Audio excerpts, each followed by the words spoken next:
Hello everyone, अस्सलाम वालेकुम, good morning, good evening, good afternoon, कब देख रहे हो ये वीडियो।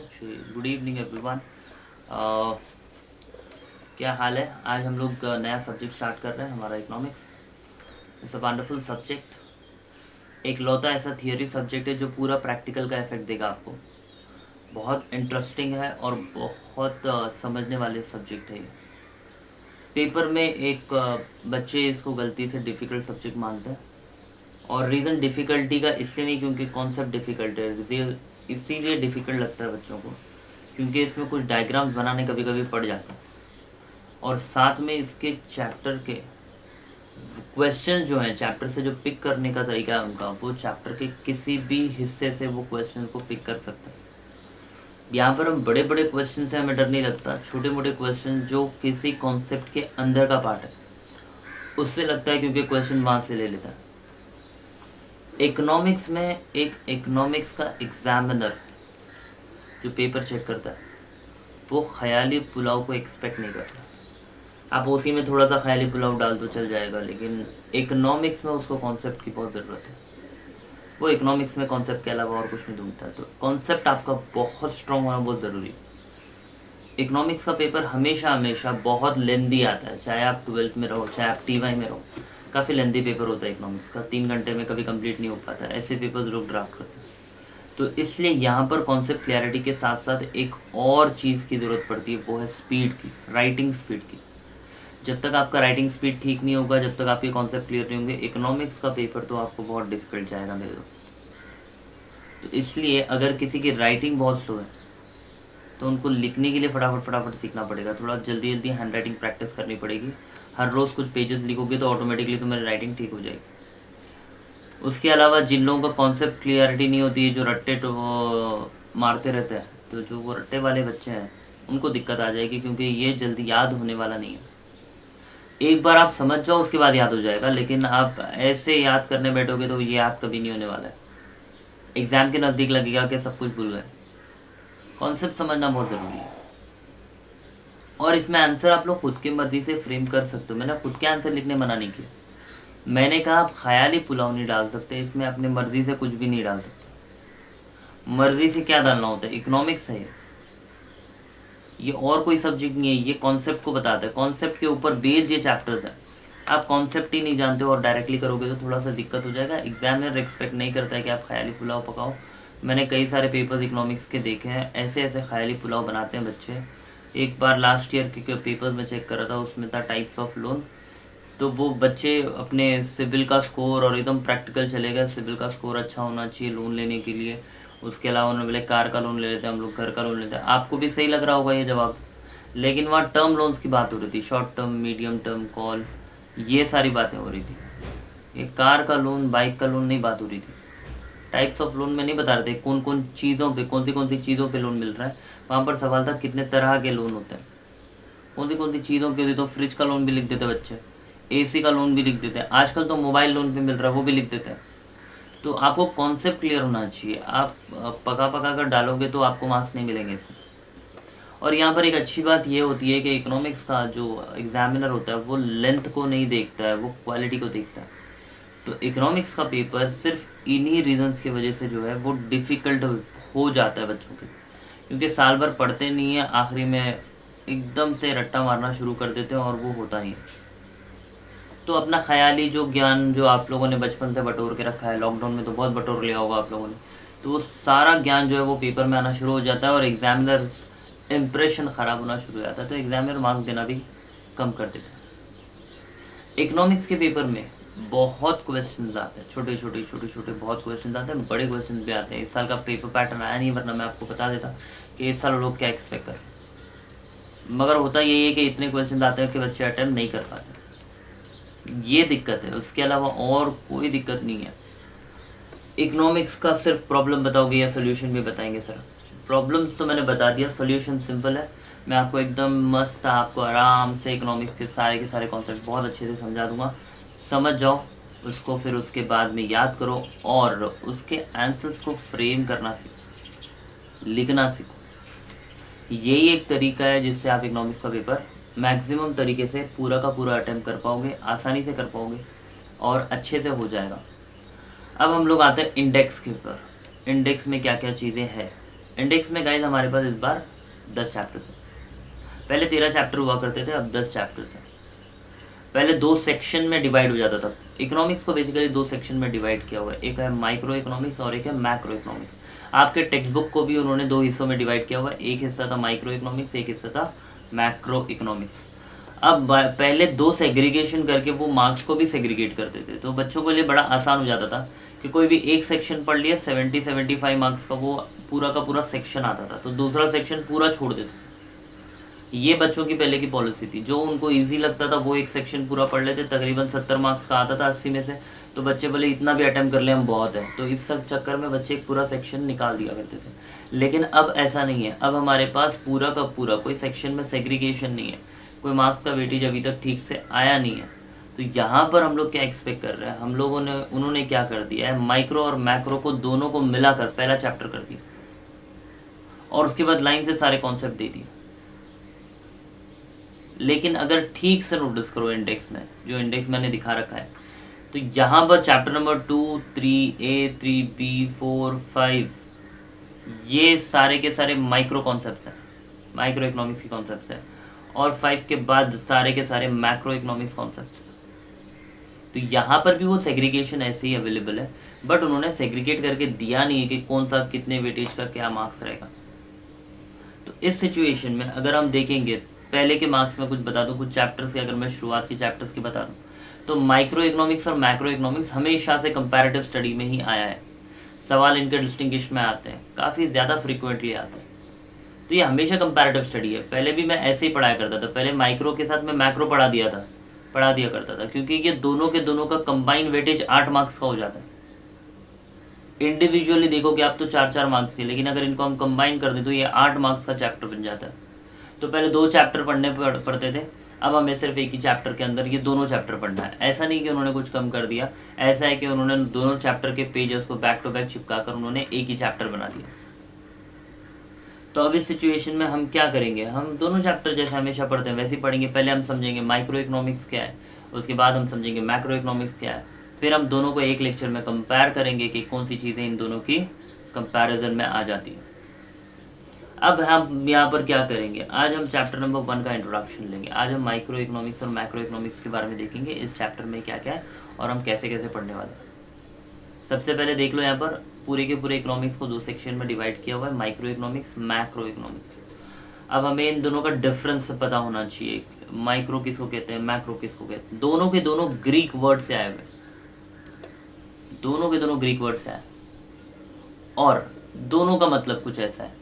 माइक्रो का मतलब होता है स्मॉल और अ मिलियंथ पार्ट, बहुत छोटा या किसी एक हिस्से का मिलियंथ वाला हिस्सा, समझो माइन्यूट हिस्से की बात कर रहा हूँ। जो माइक्रोस्कोप में देखने के बाद हमें याद है, हम हमारा हाथ दिखाते थे माइक्रोस्कोप में तो उसमें कीड़े दिखना शुरू हो जाते थे, हम उन कीड़ों की बात करेंगे, उतनी डिटेल में जाके बात करेंगे। तो माइक्रो का मतलब है बहुत बारीक और बहुत छोटा, अ स्मॉल और अ मिलियंथ पार्ट, किसी भी एक हिस्से का उसका मिलियंथ वाला हिस्सा, सबसे छोटा हिस्सा, हम उसको बोलते हैं माइक्रो इकोनॉमिक्स या माइक्रो कहते हैं।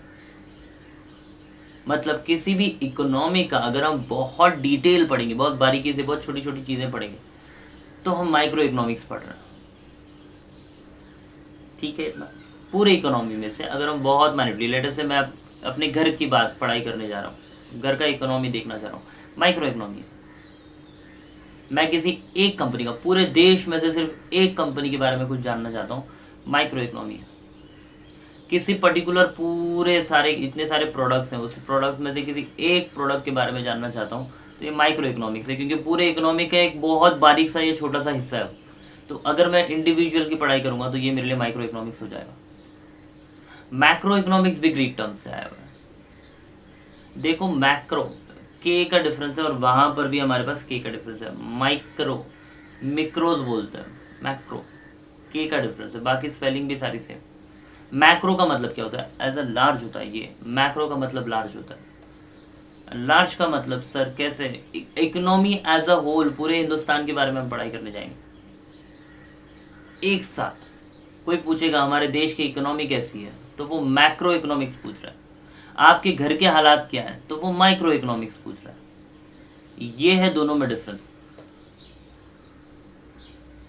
ठीक है, इनके डिटेल्स में और जाएंगे, लेकिन मैं बता दूं ये दोनों के दोनों नाम कॉइंड किया था, मतलब रखा गया था बाय रैग्नर फ्रसेस इन 1933। ये 1933 में रैग्नर जो थे वो बड़े इंटेलिजेंट थे, मैथमेटिकल सारे फॉर्मूले डाल देते थे इकोनॉमिक्स में, और उन्होंने ही इसको माइक्रो इकोनॉमिक्स और मैक्रो इकोनॉमिक्स का नाम रखा था। और इनको एक नोबेल प्राइज भी मिला हुआ है, नोबेल प्राइज 1969 में मिला हुआ है जैन तिम्बर्गन के साथ में, इन दोनों को मिला था एक साथ। तो यहाँ पर हम पढ़ना क्या चाह रहे हैं, इस चैप्टर में हम क्या क्या पढ़ेंगे, हम बेसिकली देखो माइक्रो इकोनॉमिक्स में 5 चीज़ें पढ़ेंगे और मैक्रो इकोनॉमिक्स में भी 5 चीज़ें पढ़ेंगे। क्या 5 चीज़ें पढ़ेंगे, पहले तो माइक्रो की बात कर लेते हैं। माइक्रो में हम पढ़ेंगे हिस्ट्री। सबसे पहले हम देखेंगे माइक्रो इकोनॉमिक्स की हिस्ट्री क्या है। बोरिंग सा लगेगा आप लोगों को, लेकिन है नहीं, बड़ा इंटरेस्टिंग होता है इकोनॉमिक्स। दूसरी चीज़ हम जो पढ़ेंगे, इसका मीनिंग और डेफिनेशन पढ़ेंगे। मीनिंग और डेफिनेशन क्या है, इसे याद करना पड़ेगा, वो पढ़ेंगे। तीसरा हम लोग पढ़ेंगे स्कोप क्या है, माइक्रो इकोनॉमिक्स का दायरा कितना है, स्कोप के बारे में पढ़ेंगे। फिर हम इसकी कुछ फीचर्स पढ़ेंगे, इसकी क्या अलामतें हैं या क्या चीज़ें हैं जो इसके अंदर होती है, उसकी कुछ फीचर्स पढ़ेंगे। फिर आखिरी में माइक्रो इकोनॉमिक्स ज़रूरी क्यों है, इंपॉर्टेंस पढ़ेंगे। बस माइक्रो इकोनॉमिक्स में 5 ही कॉन्सेप्ट है। यही 5 चीज़ें हम किस में पढ़ने वाले हैं, यही 5 चीज़ें हम मैक्रो इकोनॉमिक्स में भी पढ़ने वाले हैं। इतना समझ में आता है आप लोग? तो आप अब देखिए, हम लोग माइक्रो इकोनॉमिक्स के बारे में पहले पढ़ लेते हैं, क्योंकि बाबरा माइक्रो मैक्रो माइक्रो मैक्रो आपको कंफ्यूजन शुरू हो जाएगा। इससे अच्छा हम क्या करेंगे, माइक्रो को डिटेल में 2 लेक्चर्स में पढ़ेंगे, मैक्रो को डिटेल में 2 लेक्चर्स में पढ़ेंगे, और उसके बाद हम कंपैरिजन हम अगले लेक्चर में कर लेंगे। तो पहले आज हम लोग जान लेते हैं माइक्रो इकोनॉमिक्स है क्या। तो माइक्रो इकोनॉमिक्स के बारे में आप जान लेते हैं सारी छोटी छोटी चीज़ें। पहले हम इसका हिस्ट्री पढ़ेंगे, मीनिंग डेफिनेशन पढ़ेंगे, और आज हम लोग इसका स्कोप पढ़ेंगे। इतने में हम लेक्चर को रुका देंगे, वरना आप लोग इतना ध्यान से सुन रहे हो कि आप लोगों को नींद आ जाएगी। इट्स बेटर कि यहाँ पर हम लोग उस चीज़ को क्या करें, स्टॉप कर देंगे। तो सबसे पहले हम लोग किसके बारे में बात करेंगे, इकोनॉमिक्स के बारे में, माइक्रो इकोनॉमिक्स के बारे में। माइक्रो इकोनॉमिक्स की स्टडी एक ट्रेडिशनल अप्रोच से होती है, बहुत पुराने ज़माने से अप्रोच है इसका माइक्रो इकोनॉमिक्स का। ये पहले डेवलप हो गया था, बहुत पहले लोगों ने इसकी पढ़ाइयों के बारे में रिसर्च किया हुआ था, बहुत सारी चीज़ें इसकी पहले ही डेवलप हो चुकी थी। इसको सबसे पहले हमें देखते हैं, हम कुछ पुरानी किताबों में अगर देखने जाएंगे तो एक किताब हुआ करती थी wealth of nation. Wealth of nation लिखा गया था बाय एडम स्मिथ। इकोनॉमिक्स में एडम स्मिथ का नाम बहुत इज्जत से लिया जाता है, और उनके बातें जो थी वो आज तक हमारे प्रिंसिपल्स में काम आती है। ये 1770s की बात है जब इन्होंने किताब लिखा था wealth of nation, Adam Smith ने। तो इनकी किताबों में माइक्रो इकोनॉमिक्स की कुछ ट्रेसेस मिलते हैं। ट्रेसेस का मतलब होता है कि कुछ कॉन्सेप्ट्स मिलते हैं वहाँ से हम लोग। उसके अलावा भी काफ़ी क्लासिकल इकोनॉमिक्स ने इसके बारे में बहुत कुछ समझाने की कोशिश की। जैसे कुछ इकोनॉमिक्स थे हमारे पास, डेविड रिकार्डो, J.S. मिल्स, ये क्लासिकल इकोनॉमिक्स है जिनकी किताबों में हम लोगों को कुछ ना कुछ इनकी ट्रेसेस मिल जाते हैं। ठीक है, उसके बाद इसको डेवलप किया गया, इसके ऊपर कुछ लॉज बनाए गए, कानून बनाए गए। ये किसने बनाया, ये नियो क्लासिकल इकोनॉमिक्स ने बनाया। नियो क्लासिकल इकोनॉमिक्स, अब आप लोग पूछोगे सर क्लासिकल क्या होते हैं, नियो क्लासिकल क्या होता है। बेटा क्लासिकल पुराने इकोनॉमिक्स को बोलते हैं हम लोग, उसके बाद में जो नए दौर के जो इकोनॉमिक्स हैं उनको हम नियो क्लासिकल इकोनॉमिक्स बोलते हैं, मॉडर्न इकोनॉमिक्स बोलते हैं। तो इनके क्या थे, इनमें से सबसे ज़्यादा जो बहुत बेहतरीन काम किया वो थे अल्फ्रेड मार्शल। माइक्रो इकोनॉमिक्स के लॉज बनाए। हमारे टेक्स्ट बुक में मेजॉरिटी जो लॉज हैं वो अल्फ्रेड मार्शल की तरफ से, जो हम लोग पढ़ने जाएंगे वो तकरीबन अल्फ्रेड मार्शल। इन्होंने भी एक किताब लिखा था, ये एडम स्मिथ की, इनकी सारी किताबें उन्होंने पढ़ी, और उसके बाद में इनको लगा कि कुछ मॉडिफिकेशन करना चाहिए, कुछ लॉज फ्रेम होने चाहिए। इन्होंने बहुत बेहतरीन तरीके से इन्होंने लॉज फ्रेम किए माइक्रो इकोनॉमिक्स के कॉन्सेप्ट पर, और इन्होंने अपनी एक किताब पब्लिश की जिसका नाम था प्रिंसिपल्स ऑफ इकोनॉमिक्स। ये इन्होंने पब्लिश किया 1890 में, तकरीबन 120 साल बाद माइक्रो इकोनॉमिक्स के कॉन्सेप्ट्स को इन्होंने डेवलप किया। इसीलिए इनके कॉन्सेप्ट आज भी हम लोग पढ़ते हैं। इसके बाद 1933 में पहली बार, पहले इसका नाम ऐसे नहीं हुआ करता था, पहले analysis of producer, analysis of individual commodity, ये सारी चीज़ें बोला करते थे। पहले इसका नाम माइक्रो इकोनॉमिक्स नहीं हुआ करता था, इसका नाम माइक्रो इकोनॉमिक्स रखा गया 1933 में। एक और इकोनॉमिस्ट ने लिखा, इन्होंने, इनका नाम था रैग्नर फ्रस। नोबेल प्राइज मिला था इनको। इनके साथ में जॉन टिम्बरगन थे, दोनों को जॉइंटली नोबेल प्राइज मिला था। ये मैथमेटिकल कैलकुलेशंस के साथ में इकोनॉमिक्स को मर्ज करके इन्होंने काफ़ी कुछ डेवलप किया था, रैग्नर फ्रिस। इसके अलावा न्यू क्लासिकल इकोनॉमिक्स में बहुत लोगों ने काम किया, ऐसा नहीं कि सिर्फ एल्फ्रेड मार्शल ने काम किया, professor Pigou, Higgs, Samuelson, Robinson, ये काफ़ी लोगों ने काम किया था। हम सिर्फ याद किसको करेंगे, मैं एग्जामिनर की बात कर रहा हूँ, मैं एग्जाम पॉइंट ऑफ व्यू से बात कर रहा हूँ, मैं एग्जाम पॉइंट ऑफ व्यू से बात करूँगा तो हम एल्फ्रेड मार्शल को याद करेंगे, एडम स्मिथ को याद करेंगे और रैग्नर फ्रिस को याद करेंगे। तो ये तीनों इकोनॉमिस्ट ने धीरे धीरे माइक्रो इकोनॉमिक्स को पूरी तरीके से डेवलप कर दिया। अब सर हम लोग काफ़ी देर से ये पढ़ रहे हैं कि micro economics, micro economics, micro economics. ये माइक्रो इकोनॉमिक्स है क्या? माइक्रो इकोनॉमिक्स का कुछ मीनिंग जान लेते हैं। माइक्रो इकोनॉमिक्स जो है वो किसी भी इंडिविजुअल पार्ट को डील करता है, किसी भी इंडिविजुअल पार्ट को डील करता है, उसको माइक्रो इकोनॉमिक्स कहते हैं।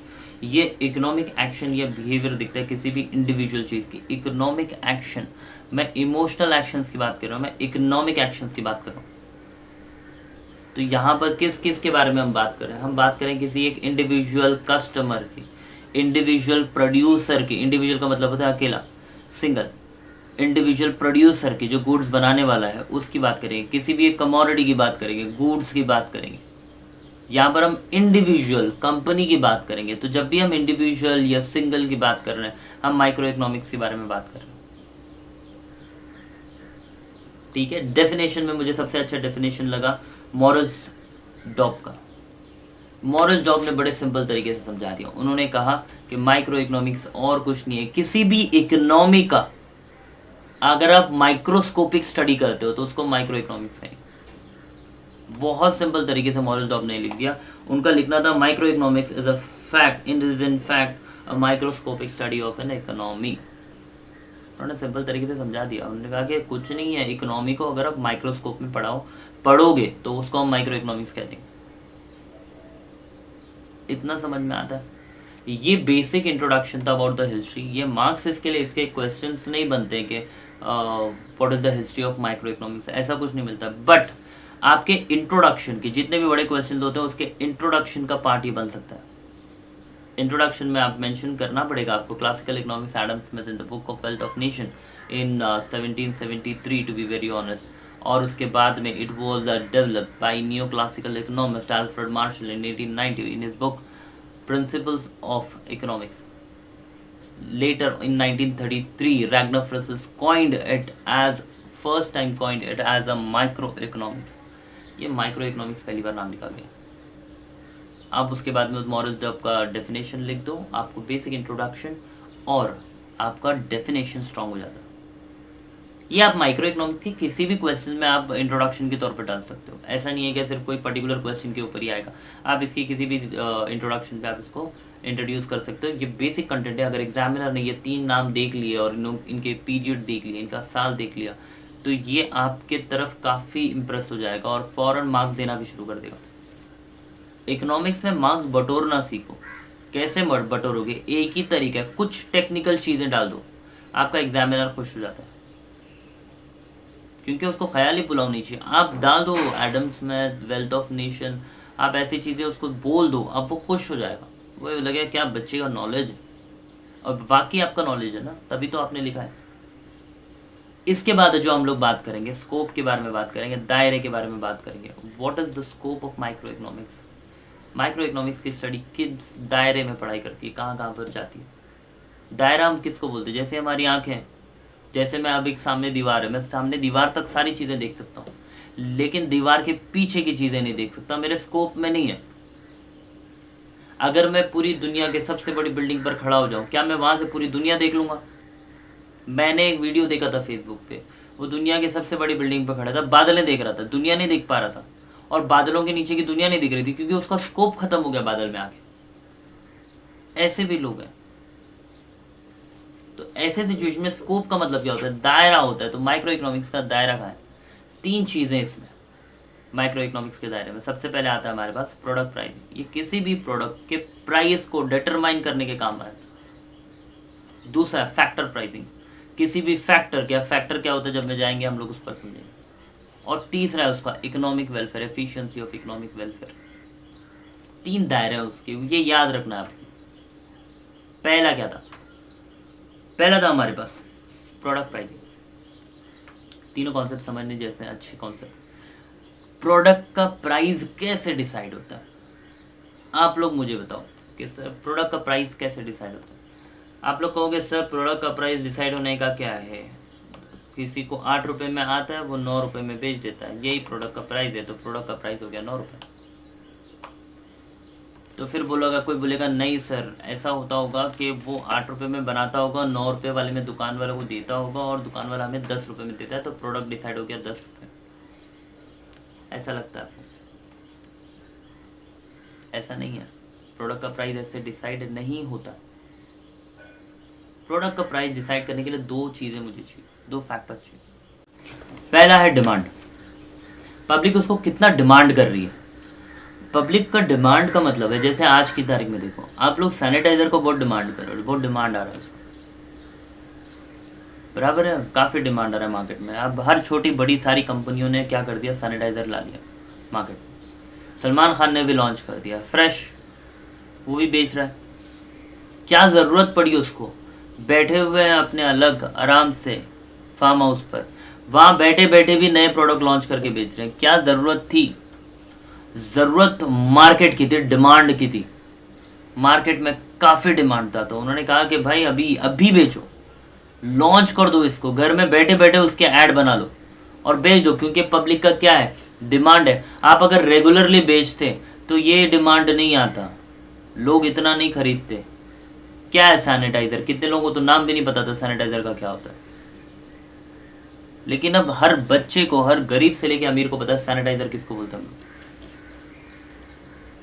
तो उन्होंने इसी वक्त लॉन्च क्यों किया? क्योंकि उसका डिमांड था, उनको अच्छे प्राइस मिल जाएंगे, प्रॉफिट्स कमा लेंगे।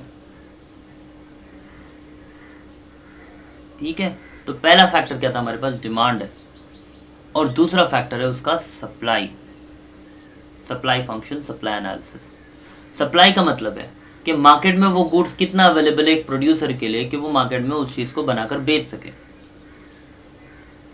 बराबर है। कई सारी चीजें खत्म हो जाती है, जैसे फॉर एग्जांपल आज की तारीख में अगर हम लोग देखें, कितनी सारी दवाइयाँ अवेलेबल नहीं है मार्केट में। क्यों नहीं अवेलेबल? क्योंकि डिमांड तो बहुत है, प्राइस आप बोलो तो वो पे करने तैयार है, लेकिन मैन्युफैक्चरिंग यूनिट के लिए या प्रोड्यूसर के लिए उसको बनाकर बेचना इस वक्त पॉसिबल नहीं है, रिसोर्सेज नहीं है, चीज़ें मिल नहीं रही है। तो दोनों चीज़ें बहुत ज़रूरी है। ये किसी भी प्रोडक्ट के प्राइस को क्या करता है? डिसाइड करता है। जैसे प्राइस कैसे डिसाइड होता होगा, लेट अस से फॉर एग्जांपल आज की तारीख में मेरे पास सप्लाई बहुत कम है किसी एक कमोडिटी का और डिमांड बहुत ज़्यादा है, तो मैं चीज़ें महंगी बेचूंगा या सस्ती बेचूंगा? रोड में लोग लाइन लगाकर खड़े हैं चीज़ खरीदने के लिए, मेरे पास है नहीं इतना, तो मैं क्या करूंगा? चीज़ें महंगी बेचूंगा या सस्ती बेचूंगा? मैं चीज़ें महंगी बेचूंगा। प्राइस डिसाइड हुआ या नहीं हुआ? हुआ डिसाइड। हमने डिसाइड किया कि हम महंगा बेचेंगे, ठीक है, इतना। दूसरा सिचुएशन, मैंने गोदाम भर भर के सामान मंगा के रखा हुआ है, लेकिन दुकान पे कोई पूछने नहीं आता है, कोई लेने के लिए नहीं आ रहा है। मैं क्या करूंगा अब? मैं बाहर बोर्ड लगाऊंगा पहले कि भाई ये दुकान में मेरी चीज़ मिलती है, आके खरीदो। फिर भी कोई नहीं आ रहा है, फिर मैंने बोर्ड पर क्या किया? दाम लिख दिया। मैंने बोला चलो सस्ते में बेच रहा हूँ, आओ खरीदने के लिए। प्राइस डिसाइड हुआ? हुआ। किससे डिसाइड हुआ? 2 ही चीज़ों से हुआ, एक उसका डिमांड क्या और दूसरा उसका सप्लाई क्या। डिमांड और सप्लाई को इन्होंने क्या किया? यही 2 चीज़ें जो प्राइस को किसी भी कमोडिटी के डिसाइड करता है। क्या आपने कभी ऐसा मैकडोनल्ड में जाकर बैठे हो और कभी खाना खा रहे हो और किसी ने आकर पूछा कि सर आपका थोड़ा सा, हम लोग एक क्वेश्चन था, सवाल था, थोड़ा सा हम लोग बैठकर पूछ सकते हैं, एक फीडबैक आपका चाहिए था? तो कभी कभी पहले तो बैठ जाया करते थे, अब तो मैं काफ़ी टाइम से गया भी नहीं हूँ, तो बैठ जाया करते थे, तो हम लोग बोलते थे हाँ ठीक है बैठो, वैसे भी हम बोर हो रहे थे, हमें चाहिए था कोई पूछने वाला।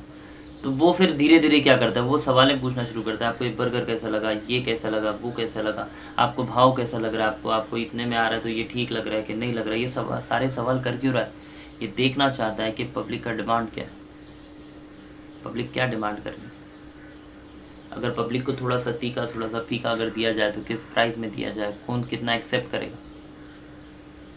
तो डिमांड और सप्लाई जो है वो डिसाइड करता है कि कैसे हम क्या करेंगे, किसी भी प्रोडक्ट का प्राइस डिसाइड करेंगे, ठीक है। और ये डिमांड और सप्लाई कौन बताता है? किसी भी एक इंडिविजुअल का डिमांड कौन बताएगा? पूरे एक नेशन की इकोनॉमी नहीं बताएगी। आपको पता है माइक्रो इकोनॉमिक्स के सारे कॉन्सेप्ट को मिलाकर ही मैक्रो इकोनॉमिक्स बनता है, मिलाना पड़ता है। तो माइक्रोस्कोपिक स्टडी करनी पड़ेगी। जैसे मैं कहूँ आपको, अगर मैं एक एक चैप्टर पढ़ाऊंगा तभी तो जाके पूरे 12th की तैयारी होगी।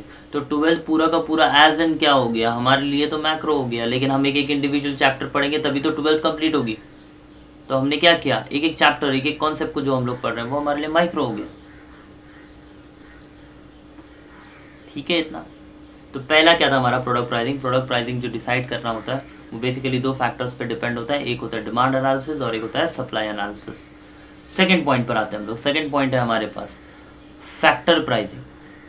फैक्टर का मतलब क्या होता है? फैक्टर में 4 चीजें आती हैं, 4 फैक्टर्स ऑफ प्रोडक्शन। किसी भी चीज को बनाने के 4 चीजें लगती है। पहला लगता है लैंड, जमीन, लेबर लगता है, मजदूर, कैपिटल लगता है, पैसे, जितने पैसे हम कैपिटल में इन्वेस्ट करते हैं, और एंटरप्रेनर लगता है, मालिक। कोई तो मालिक होगा जो काम करेगा। तो ये 4 फैक्टर्स होते हैं जिसके बलबूते पे हम लोग क्या करते हैं, हम किसी भी चीज को बना लेते हैं। अब ये चारों में से अगर कोई चीज मिसिंग होगी तो चीजें बनेगी नहीं, गुड्स नहीं बनेंगे। जैसे फॉर एग्जांपल कोई भी चीज आप ले लो, आपको जमीन तो लगेगा, कहीं आप ऑफिस भी क्रिएट करें तो लैंड की जरूरत पड़ेगी आपको, कोई ना कोई तो काम करेगा ना, लेबर की जरूरत पड़ेगी, चीजें बनाने के लिए लेबर की जरूरत पड़ती है। अब ये सारी चीजों को अरेंज करने के लिए कैपिटल की जरूरत पड़ती है, और कैपिटल को अरेंज करने के लिए एंटरप्रेन्योर की जरूरत पड़ती है। ये चारों फैक्टर को रिटर्न्स कितने मिलेंगे, वापस उनको कितने पैसे मिलने चाहिए, रिटर्न्स किस हिसाब से मिलने चाहिए, ये भी हमारा माइक्रो इकोनॉमिक्स डील करता है। कि जमीन को कितना रेंट जाएगा, लैंड के लिए रेंट है, उसका रिवॉर्ड कितना जाएगा, माइक्रो इकोनॉमिक्स डिसाइड करता है। सेकंड क्या था हमारे पास? लेबर, कितनी मजदूरी देंगे हम लोग, वेजेस कितना देंगे हम लोग, ये कौन डिसाइड करता है? ये भी माइक्रो इकोनॉमिक्स डिसाइड करता है। कैपिटल, कैपिटल पे क्या मिलता है आपको, कैपिटल पे आपको क्या लगता है, कैपिटल पे क्या मिलना चाहिए? कैपिटल पे मिलता है इंटरेस्ट, तो कितना इंटरेस्ट मिलना चाहिए? और आखिरी में एंटरप्रेनर। एंटरप्रेनर काम क्यों कर रहा है? काम वो इसलिए कर रहा है ताकि वो प्रॉफिट कमा सके, उसके लिए रिटर्न्स या उसका रिवॉर्ड्स क्या बन जाएगा? प्रॉफिट। तो एक एक इंडिविजुअल के लिए कैसे रिटर्न्स डिसाइड होते हैं, ये डिसाइड करता है माइक्रो इकोनॉमिक्स। एग्जाम्पल के तौर पे ले लो, जैसे फॉर एग्जाम्पल हम लोग बात करते हैं ज़मीन की। क्या आपको ऐसा लगता है कि कलवा, दीवा, मुमरा, ये सारे जगहों पर जो रेंट है वो थाना मुलुंड से ज्यादा होगा कि कम होगा? मैं एक एक स्टेशन की बात करूं, अड़ोस पड़ोस में, एकदम पड़ोस पड़ोस, मगर मैं अगर रेंट की बात करूं तो एक ड्रास्टिक चेंज मिलेगा, बहुत बड़ा डिफरेंस। फिर मैं बात करूं थाने मुलुंड की एज कंपेयर टू पवई, वहां पर भी चेंज है। मैं अगर पवई की कंपैरिजन फोर्ट से करूं तो वो भी अलग अलग है। तो इससे समझ में आता है जमीन की अलग अलग जगह पर अलग अलग रेंट कैसे डिसाइड हुआ, किसने डिसाइड किया? ये माइक्रो इकोनॉमिक्स ने डिसाइड किया। वहां की माइक्रो इकोनॉमी बताती है। जैसे यहाँ पर मैं बात करूं कलवा की, दीवा की, मुमरा की, यहाँ का अगर मैं बात करूं तो यहाँ पर सारे इंफ्रास्ट्रक्चर अवेलेबल नहीं है। ये बिजनेस मॉडल्स के लिए अच्छा नहीं है, इतना अच्छा बिजनेस के लिए नहीं है। यहाँ पर इंफ्रास्ट्रक्चर उतनी स्ट्रांग नहीं है, इसीलिए यहाँ के रेंट्स कम है। अगर मैं थाने मुलुंड की बात करूं तो वहाँ कुछ ज़्यादा फैसिलिटीज़ है, वहाँ पर लोगों को ज़्यादा कन्वीनियंस है, इसीलिए लोग क्या करते हैं, वहाँ पर ज़्यादा रेंट पे करने के लिए तैयार है एज़ कम्पेयर टू थाने कलवा। आप चले जाओ पवई में तो वो कंपैरेटिवली मोर, उसके अलावा फोर्ट पे जाओगे तो वो और भी। ये जगह जगह के हिसाब से रेंट चेंज हो रहे हैं। ये कैसे पता चल रहा है? हमें माइक्रो इकोनॉमिक्स के थ्रू पता चल रहा है। फिर लेबर की अगर हम लोग बात करें, क्या आपको लगता है कि यहाँ के लेबर को जो सैलरी मिल रही है वो गाँव में भी मिल रहा होगा? अगर मिल रहा होता लोग तो गांव से यहाँ कभी आते ही नहीं, सब अपने ही घरों पर खुश रहते। मैं यहाँ से दुबई जाने की बात नहीं कर रहा हूँ, मैं गांव से मुंबई आने की बात कर रहा हूँ। हम लोग गांव में रहते हैं, हम लोग कभी मुंबई में नहीं आते।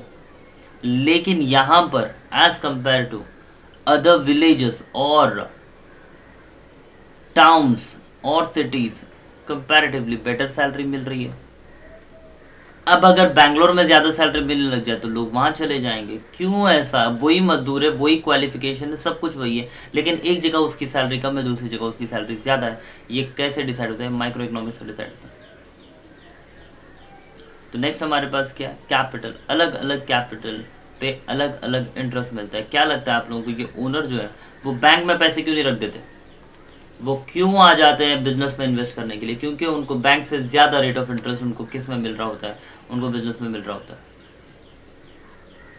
एंटरप्रेन्योर को क्या मिलता है? प्रॉफिट। क्या लगता है हर सेक्शन में अलग अलग प्रॉफिट है हर बिजनेस का? बिल्कुल अलग अलग अलग प्रॉफिट है।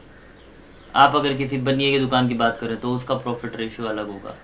आप अगर किसी कपड़े की दुकान वाले की बात करें तो उसका प्रॉफिट रेशियो अलग होगा। आप अगर किसी फार्म वाले की बात करें, फार्मेसी वाले की बात करें या फार्मेसी के बारे में बात करें, तो इन लोगों का भी क्या होगा? इन लोगों का भी प्रॉफिट परसेंटेज अलग अलग होगा। तो हर एंटरप्रेन्योर को प्रॉफिट भी क्या होता है? अलग अलग होता है। कैसे डिसाइड होता है? बिजनेस इंडिविजुअल नेचर के वो डिसाइड करते हैं माइक्रो इकोनॉमिक्स के थ्रू कि कैसे किस में कितना प्रॉफिट होगा।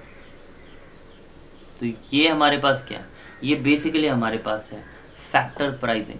कैसे प्राइस को माइक्रो इकोनॉमिक्स हेल्प करता है डिसाइड करने के लिए। फिर आता है हमारे पास लास्ट पॉइंट स्कोप का। क्या लास्ट पॉइंट हमारे पास है? Theory of economic welfare. अब इकोनॉमिक वेलफेयर के बारे में बात करें तो हम लोग ओवरऑल इकोनॉमी की बात करें, हम किसी एक सेक्शन की बात नहीं करें, हम पूरा ओवरऑल इकोनॉमी की बात करें। Efficiency in allocation of resources. आपके रिसोर्सेज ऐसे एलोकेट होने चाहिए कि मैक्सिमम कस्टमर्स खुश हो जाए, सेटिस्फाई हो जाए। ये ओवरऑल इमेज है। इसको हम 3 हिस्सों में डिफाइन करते हैं। सबसे पहला एफिशिएंसी इन प्रोडक्शन। आप जो चीज़ प्रोड्यूस कर रहे हो उसमें जो रिसोर्सेज लगते हैं, जो चीज़ें लगती है, उसका आप सबसे बेहतरीन इस्तेमाल करो, वेस्टेज मत करो। एफिशिएंसी रखना चाहिए आप।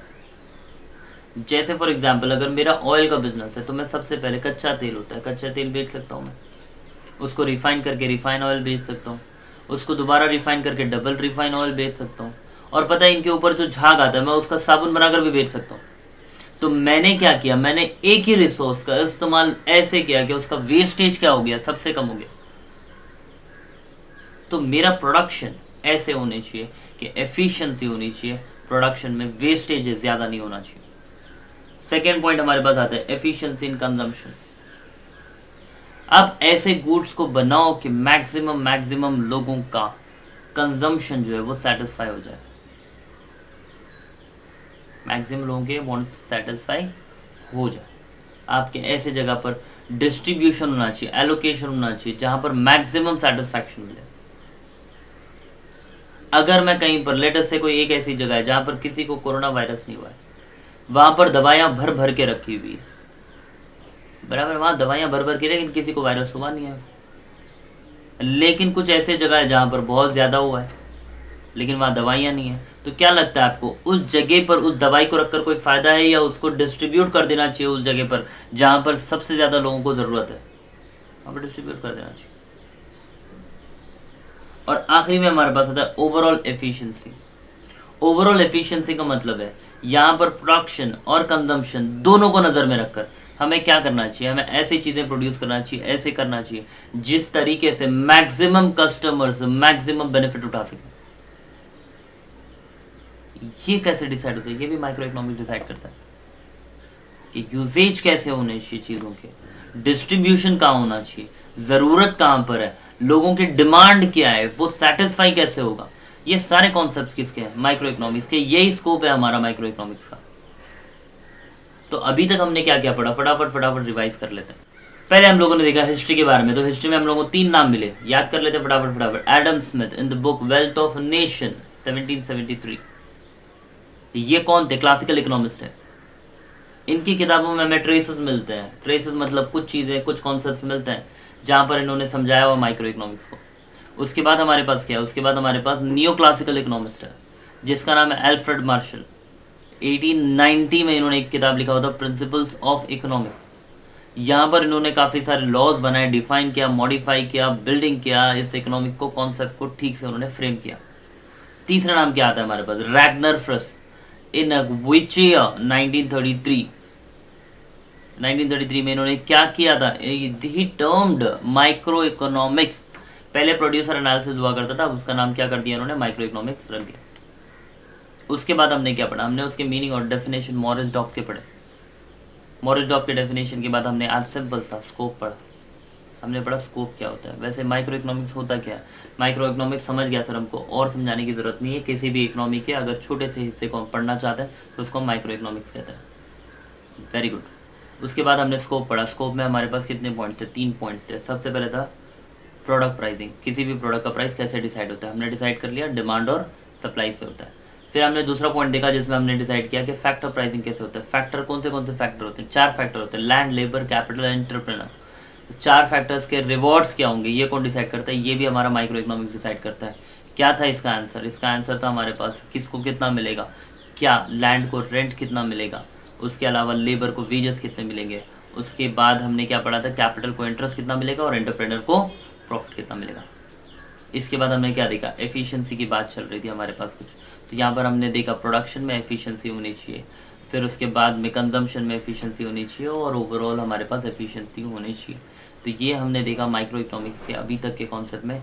बाकी का कॉन्सेप्ट जो है वो हम लोग कल करेंगे। इसके फीचर्स और इसका इंपॉर्टेंस हम अगले लेक्चर में ख़त्म करेंगे। इसी के साथ हमारा माइक्रो इकोनॉमिक्स का कॉन्सेप्ट खत्म हो जाएगा। ठीक है, तो आज के लिए काफ़ी है। सी यू ऑल टुमारो इंशाल्लाह। अल्लाह हाफ़िज़, टेक केयर, बाय बाय।